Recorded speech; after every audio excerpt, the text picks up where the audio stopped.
Hello दोस्तों, आज मैं आपको सुनाने वाली हूँ माँ के 8वें रूप की कथा।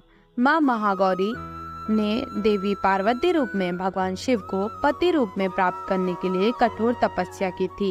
एक बार भगवान भोलेनाथ ने पार्वती जी को देखकर कुछ कह देते हैं, जिससे देवी के मन का आहत होता है और पार्वती जी तपस्या में लीन हो जाती है।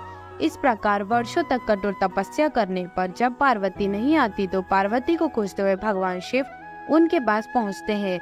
वहां पहुंचते तो वहां पार्वती को देखकर आश्चर्यचकित रह जाते हैं। पार्वती जी का रंग अत्यंत ओजपूर्ण होता है। उनकी छटा चांदनी के समान श्वेत और कुंद के फूल के समान धवल दिखाई पड़ती है।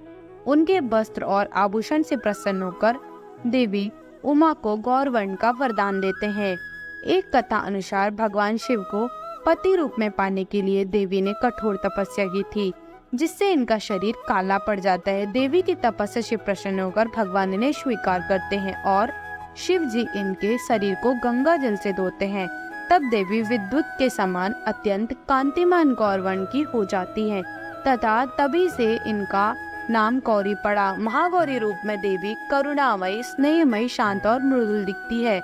देवी के इस रूप की प्रार्थना करते हुए देव और ऋषिगण कहते हैं, सर्व मांगल्य मंगले शिवे सर्वार्थ साधिके शरण्ये त्र्यंबके गौरी नारायणी नमस्तुते। महागौरी से संबंधित एक अन्य कथा भी प्रचलित है।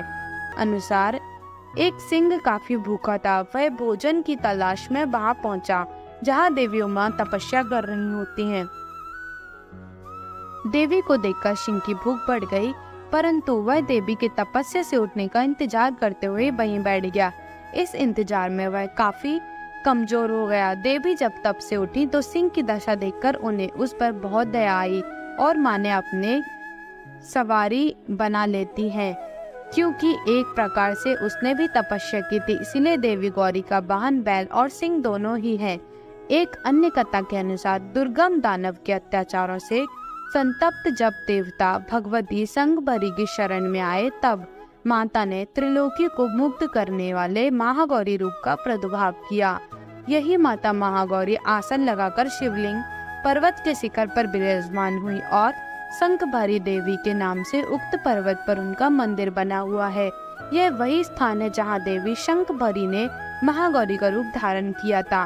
पूजा विधि: अष्टमी के दिन महिलाएं अपने सुहाग के लिए देवी माँ को चुनरी भेंट करती हैं।